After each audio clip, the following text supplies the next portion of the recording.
Mövzumuz kvadrat tənliç qurmaqla məsələ həlli haqqında olacaq. Biz aşağı siniflərdən bilirik ki, bizə hansısa bir məsələ verildikdə, birinci olaraq məsələni anla, yəni şərtini aydınlaşdırırıq və məsələnin nədən ibarət olduğunu anlayırıq. İkincisi, plan qur. Plan qur o deməkdir ki, məsələyə uyğun hansısa bir tənliç qururuq, lazım gələrsə əgər modellərdən də istifadə edə bilərik. Üçüncüsü, həll et. Yəni tənliç qurmuşuqsa, növbəti addımda biz həmin tənliyi həll edib x-in, yəni məhsulun qiymətinin nə olduğunu təyin edirik. Dördüncü isə artıq həll etmişik və ya məhsulun qiymətini tapmışıq. Sonuncu mərhələ yoxlama olacaq. Gətirib tənlikdə, yəni plan qurmuşduq, həmin o planda yerinə qoyuruq və nəticənin doğruluğunu yoxlayırıq. Mövzumuz kvadrat tənliç qurmaqla məsələ həlli olduğuna görə, kvadrat tənliyə gətirilən məsələləri həll etdikdə məsələnin iki cavabının ola biləcəyini nəzərə almaq lazımdır. Bəzən kvadrat tənliyin hər iki kökü məsələnin şərtinə uyğun olur. Bəzi situasiyalarda isə köklərdən biri uyğun olmur. Buna görə də biz məsələni həll etdikdən sonra situasiyaya uyğun kökü seçib məsələnin həllinin hansı kök ola biləcəyini aydınlaşdırırıq. Gəlin belə bir məsələyə baxaq. Ölçüləri 20 sm və 30 sm olan düzbucaqlı dəmir təbəqənin künclərindən kiçik kvadratlar kəsildi və qalan təbəqədən ağzı açıq qutu düzəldildi. Qutunun oturacağının sahəsinin 336 cm² olması üçün kəsilən kvadratların tərəfi nə qədər olmalıdır? Bizim birinci mərhələmiz məsələni anlaydı. Burada biz nəyi tapmalı olduğumuzu aydınlaşdırmalıyıq. Kəsilən kvadratların tərəflərinin uzunluğu lazımdır bizə. Və həmçinin bu kvadratlarda kongruent kvadratlar olmalıdır və kongruent kvadratlar kəsildikdən sonra qalan təbəqədən düzəldilən qutunun da, yəni ağzı açıq qutu düzəldilir, onun da oturacağının sahəsinin 336 cm² olduğunu bilməliyik. İkinci addımda gəlin indi plan quraq. Artıq məsələni anladığımıza görə plan quraq. Belə bir şəkil çəkək. Dəmir təbəqəni ifadə etmək üçün. Uzunluğu 20 və 30 cm-dir. Yəni ölçüləri daha doğrusu. Uzunluğu 30 olsun. Eni isə 20 olsun. Təbii ki, mən burada 30 və 20 cm çəkə bilməyəcəm. Çünki yerləşmir. Amma bu formada daha kiçik ölçüdə çəkmək olar.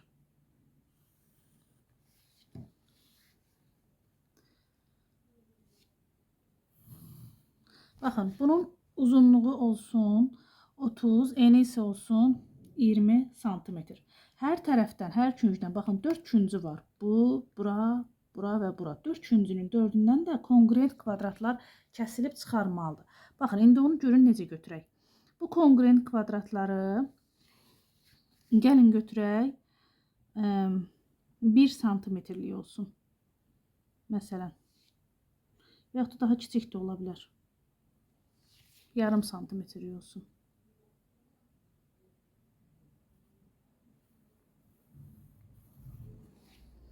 Bu tərəfdən də həmçinin yəni 5 millimetrlik çəkirik. Bu kəsilməni göstərmək üçün bunları çəkirəm. Həmçinin buradan da qədər ayırsaq kifayət uyğun gələcək ölçüyə. Və bu hissədən də. Baxın, künclərdə alınan, künc hissələrdə alınan kvadratları yəqin ki görürük. Bax, bu kvadratların ölçülərini gəlin x götürək. Burada olsun x, bütün tərəfləri x-dır.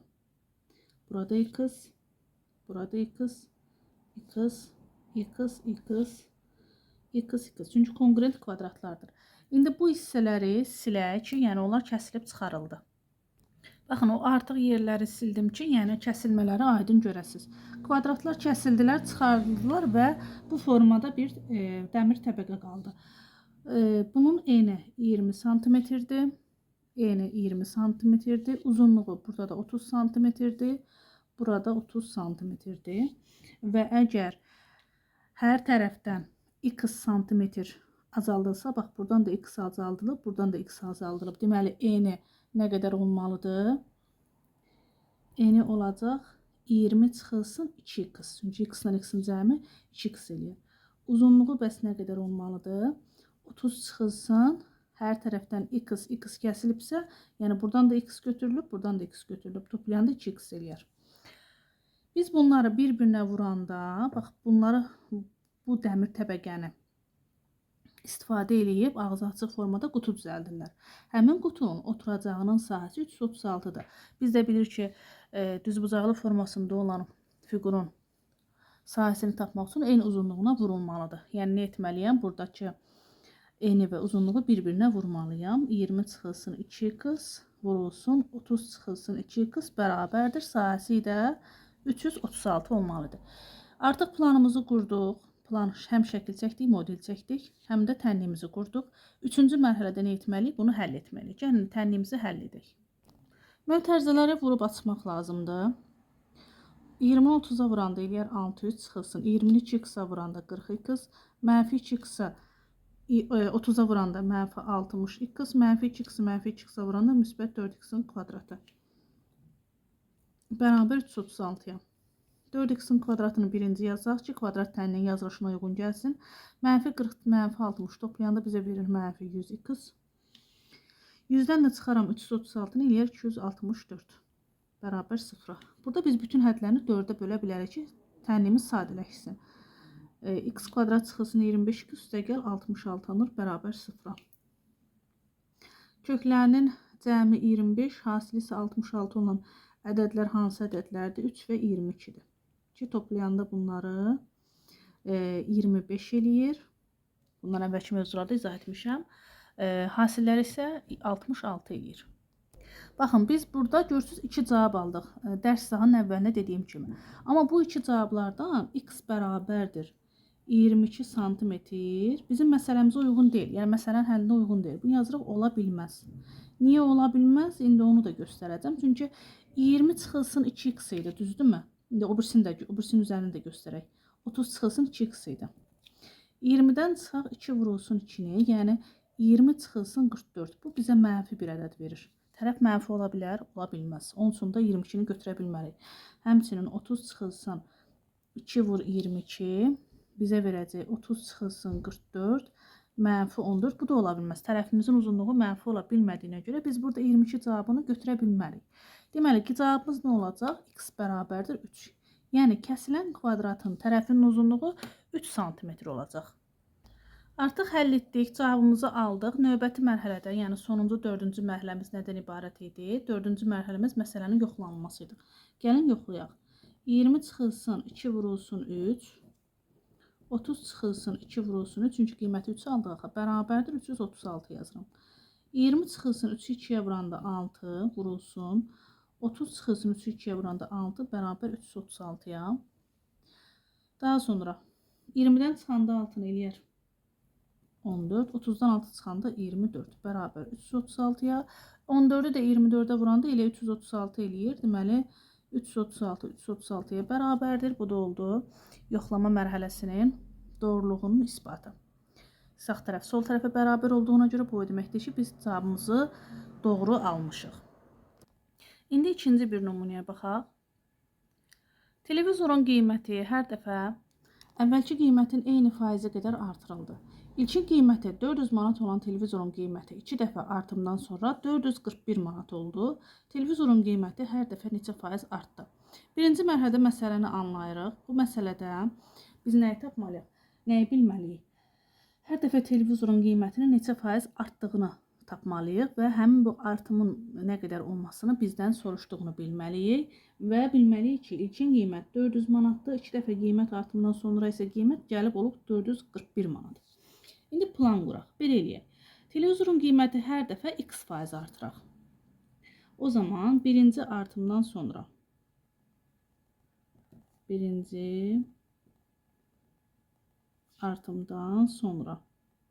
əgər x faiz artırmışıqsa 400 manat üzərinə gəlinsin 400-ün x faizi x vurulsun 100.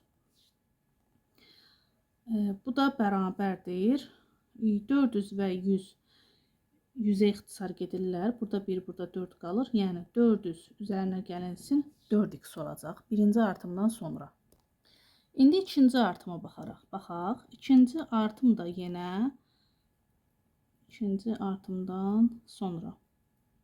Məsələnin şərtində bizə nə yazmışdı? Hər dəfə əvvəlki qiymətin eyni faizi qədər artırılır. Yəni bu qiyməti biz tapmışıq 400. Birinci artımdan sonraki qiymət tapdıq. 400 üzərinə gəl 4x. İndi bunun üzərinə biz nə gəlməli? Bunun x faizini. Vurulsun x bölünsün 100. Bərabərdir. Bunu biraz sadələşdirək. Hər iki ifadədən 400 üzərinə gəl 4x-i mötərizə xaricinə çıxarsan. Burada da çünki 400 üzərinə gəl 4x var. Burada da 400 üzərinə gəl 4x var. Buradan qalacaq 1 üzərinə gələnsin. Burada da x üstə gəlsin 100 qalacaq. Sadələşdirəndə də belə bir ifadə aldıq. Və bu da nəyə bərabər olub? 441 manata. Planımızı bu formada qurduq. İndi 3-cü mərhələyə keçirik, həll et mərhələsinə. 400 üzərinə gəl 4x vurulsun 1 üzərinə gəl x bölünsün 100 bərabər 441. Buradan 4'ü mötərizə xaricinə çıxarsaq içəridə qalar 100 üzərinə gəl x. Buradan da orta məxrəc 100'dür. 100'ü 1'ə vurub üstünə x gəlsə 100 üstə gəl x olar. Surətdə bərabər 441'ə. 100 üstə gəl x-dan 2 ədəddir. Bax, burada da var, burada da var. Deməli, surətdə yazacağım 100 üstə gəl x-in kvadratı. 4 və 100 ixtisar gedir 4'ün özünə. Burada da 25 qalır. Bərabər 441'ə. İndi biz bunu çarpaz vursaq, 100 üstə gəl x-in kvadratı bərabər olacaq 441 vurulsun 25. 441 deməli 21'in kvadratıdır. 25 isə 5'in kvadratıdır. O zaman bu da kvadrat olduğuna görə yazıram. 100 üstə gəlsin x bir dəfə nəyə bərabər olacaq? 21 vurulsun 5'ə. Bir dəfə də bərabər olacaq. Mənfi 21 vurulsun 5'ə. Çünki bu kvadratda kvadratın içərisində mənfi də olsa, müsbət də olsa kvadrata yüksəldəndə müsbət bizə verməlidir. Ona görə ikisini də yazıram. X buradan bərabər olacaq. 21'i vuranda 5'ə eləyir 105. 105'dən çıxaram 100'ü. Burada isə x nəyə bərabər olacaq? Mənfi 21'i 5'ə vuranda mənfi 105 eləyir. Çıxaram 100'ü. Birincinin qiyməti bizə verəcək. Buraya x1 yazaq 5. İkincinin qiyməti isə bizə verəcək mənfi 205. Və faizimiz müsbət ədəd olduğuna görə biz burada mənfi 205 qiymətini götürə bilmərik. Yazıram x bərabər mənfi 205 ola bilməz. Deməli bizim qiymətimiz hansı ədəd olacaq? 5% olacaq. İndi gəlin məsələdə yerinə qoyaq və yoxlayaq. Yəni qurduğumuz tənlikdə qiyməti yerinə qoyaq və doğruluğunu yoxlayaq. 4-cü mərhələndə yekunlaşdıraq. Deməli 100 üstə gəl x-in kvadratı bölünsün 25 bərabər 441 almışdıq sonuncu tənliyimizin sadələşdirilmiş formasında. İndi x-in 5 qiymətini yazaq yerinə. 100 üstə gəlsin 5'in kvadrata yüksəldi, bölək 25'ə. Bərabər yazaq 441. 100'ün üstünə 5 gələndə eləyəcək 105. Və buraya yazıram 105'in kvadratı olduğuna görə 105 vurulsun 105. Bölünsün 25 bərabər 441'ə. 105 25'in 5'i ilə ixtisar gedir. 5'ə gedir 5 dəfə. 5'ə gedir 21 dəfə. 105 ilə bu 5 təzədən 5'ə gedir 1 dəfə, bu da 5'ə gedir 21 dəfə. Deməli surətdə nə qaldı? 21 vurulsun 21 bərabər 441'ə. 21'i də 21'ə vuranda elə 441 eləyir. 441-441'ə bərabər olduğuna görə bu deməkdir ki, biz məsələni doğru həll etmişik. Üçüncü bir məsələ nümunəsinə də baxaq. Bu məsələ fizika ilə də əlaqəlidir. Yəni fizikaya inteqrasiya edirik. Bu məsələ vasitəsilə. Sərbəst düşən cismin t saniyə ərzində qət etdiyi məsafə metrlə verilir bu arada. H bərabərdir gt kvadrat bölünsün 2 üstülə hesablanır və c-nin də təqribi qiymətinin 10 metr bölü saniyə kvadrat olduğu verilib bizə. Lalənin əlindən quyuya düşən boyunbağının səsi suya dəydikdən 3 saniyə sonra eşidildi. Səsin havada yayılma sürəti 340 metr bölü saniyə olarsa, quyunun dərinliyi təqribən neçə metrdir? Məsələni anlayırıq. Nəyi tapmaq lazımdır? Quyunun dərinliyinin təqribən neçə metr olduğunu və bizə nə verib məsələnin içərisində? Yəni nə məlumdur bizə? Boyunbağının quyuya düşdükdən 3 saniyə sonra səsin eşidilməsi və səsin havada yayılma sürətinin 340 metr bölü saniyə olması bizə verilir. İndi gəlin planı quraq. Boyunbağı su səthinə əgər t saniyədə çatarsa, səsin suyun səthindən laləyə çatma müddəti 3 çıxılsın t saniyə olar. Laləyə çatma müddəti. Boyunbağının t saniyədə qət etdiyi məsafə h bərabərdir. ct kvadrat bölünsün 2 düsturuna görə c'nin qiyməti bizə təqribən 10 verib. 10 vurulsun t kvadrat bölünsün 2, bu da eləcək 5t kvadrat metr olar. 5t kvadrat metr olar, yəni boyunbağının t saniyədə qət etdiyi məsafə. Burada siz mötərizdə yazaq, boyunbağının t saniyədə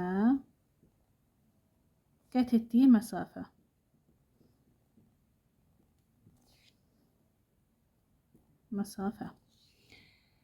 Bu məsafə səsin suyun səthindən laləyə qədər qət etdiyi məsafəyə bərabərdir. Yəni 340-ı nəyə vurmalıyam? 3 çıxılsın t'yə vurmalıyam. Bax, buna bərabərdir bu məsafə. Çünki biz bayaq qeyd etdik axı, səsin suyun səthindən laləyə çatma müddəti 3t çıxılsın saniyə qeyd etmişdik. O zaman bu məsafədə səsin suyun səthindən laləyə qədər qət etdiyi məsafəyə bərabər olmasını da 340 vurulsun 3 çıxılsın t metr olmasını qeyd edirik. Əgər bunlar ikisi bir-birinə bərabərdirlərsə, o zaman biz nə etməliyik? Bunların ikisini bir-birinə bərabərləşdiririk. 5t kvadrat bərabərdir 340 vurulsun 3 çıxılsın t'yə. Gəlin bunu həll edək. Artıq 3-cü mərhələdəyik. 340-ı vuranda 3-ə eləyəcək deməli 1020 çıxılsın 340t. 5t kvadrat bulanımızı keçirdirəm sola olur 340t çıxılsın 1020 bərabər 0-a. Bütün ədlərini 5-ə bölsək t kvadrat üzərinə gəl 68t çıxılsın 204 eləyər bərabər 0-a. Burada biz t üçün qiymət alırıq. Əvvəlcə diskriminantı tapaq. Buradan d bərabərdir 68-in kvadratı üzərinə gəlsin 4 vurulsun 204 bərabərdir. 68-ə vuranda 4624 edir. Üzərinə gəl 4-ü də 204-ə vuranda eləyəcək 816 və bu ikisini toplayaq. Eləyir 5440. Və 5440-ı da gəlin belə bu formada yazaq. Yazaq ki 4 vurulsun 1360 kimi yazaq. O zaman t bərabərdir -68 plus minus 4 vurulsun kök altında yazırıq bunu 1360 bölünsün 2. Buradan 4-dən biz 2-ni 2 kimi çıxarsaq 4-dən yəni kök altından 2 çıxartsaq kök altında qalar 1360 bölünsün 2. -68 və buradakı 2-ni 2-yə bölsək cavab olar -34 plus minus kök altında 1360. Bu zaman kalkulatordan istifadə edib təqribi qiymət ala bilərik biz burada. Deməli yazıram t1 bərabərdir -34 üzərinə gəl 1360-dan təqribən çıxır 36-dan 1000-878. Bu da bərabərdir. Deməli 36-dan biz çıxarıq 36-1878-dən çıxarıq 34 eləyəcək 2/1878 təqribi olaraq yazaq bunu. T2-ni tapaq. T2 isə bərabərdir -34. Bu səfər çıxılsın yazıram. 36-dan 1000-878. Buradan da təqribi eləyəcək -70-1000-878. İndi biz burada zamanın birini mənfi aldıq, birini müsbət aldıq. Təbii ki, zaman mənfi ola bilməz. Bax, buna yazıraq ki, ola bilməz. Bu bizim məsələmizin şərtinə uyğun deyil. Məsələmizin şərtinə uyğun olan cavab budur. 2/1000-878 cavabıdır. Bu da nə deməkdir? Deməli, boyunbağı düşməyə başladıqdan təqribən 2,878 saniyə sonra su səthinə çatıb. Buna əsasən biz dərinliyi hesablaya bilərik. Yəni 5t-nin kvadratı ilə hesablayaq. Bu da bərabərdir 5 vurulsun 2,878-in kvadratı. Yine kalkulator vasitəsilə hesablama aparsaq və yaxud da belə vurma ilə də vurub özünüz tapa bilərsiniz. 2,878 2,878-ə vuranda 8 tam, deməli, baxın, belə bir cavab alınır. Milyonda 282.884. Bunu da biz vursaq 5'ə, bizə verəcək 41 tam 100 mində 41.442. Bunu da əgər təkliyə qədər yuvarlaşdırsa bizə verəcək 41 metr. Çünki bu boyda cavab bizim nəyimizə lazımdır? Çünki yuvarlaşdırmadan alınan nəticəni yazmağı bizdən həm də tələb eləyirdi məsələnin şərtində. Ona görə də təkliyə qədər yuvarlaşdırıb cavabı alırıq ki 41 metr.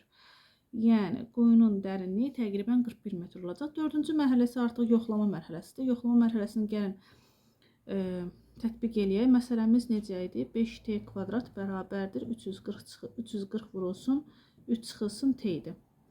5 vurulsun t'nin qiymətini 2,878 almışdıq. Kvadratı bərabərdir 340 vurulsun 3 çıxılsın 2,878. Bunun cavabını artıq yazmışıq. Təqribi 41 tapmışdıq. Bərabərdir. İndi sağ tərəfdə hesablayaq. Sol tərəfin qiyməti var. 340'ı vururam. 3'dən çıxıram. 2,878 eləyir 0,122. 41'in də vuraq. Daha doğrusu 340'ı vuraq 0,122'yə. Bunun cavabı bizə verir 41,48. Bunu da deməli təkliyə qədər yuvarlaşdırsaq elə bizə verəcək 41. Yəni 41-41'ə bərabər oldu. Bunlar təbii ki təqribi qiymətlərdir. Təkliyə qədər yuvarlaşdırmış qiymətlərdir. Sağ tərəf sol tərəfə bərabər olduğuna görə deyirik ki tənliyimizin doğruluğunu yoxlamış olduq.